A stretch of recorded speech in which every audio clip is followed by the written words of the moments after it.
તને જાતા જોઈ પનઘટની વાટે મારું મન મોહી ગયું.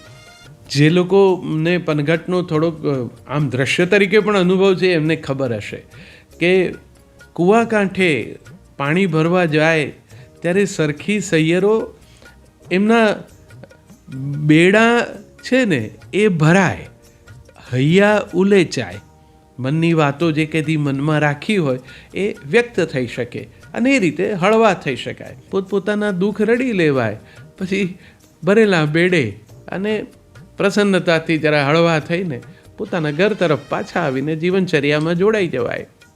બેડું જે ભરીને આવે છે, અસલ જેમણે એ દ્રશ્યો જોયા છે ને ખબર છે, માથે 2 બેડા ને કેડમાં એક બેડું હોય અને એ આમ ચાલતા ચાલતા સરખી સૈયર સાથે વાતો કરતાં કરતાં પોતાના ઘર સુધી આવી જાય. ગામડાનો રસ્તો હોય, પાણીનું એક ટીપું છલકાય નહીં ને પાણીયારે બેડું પહોંચી જાય.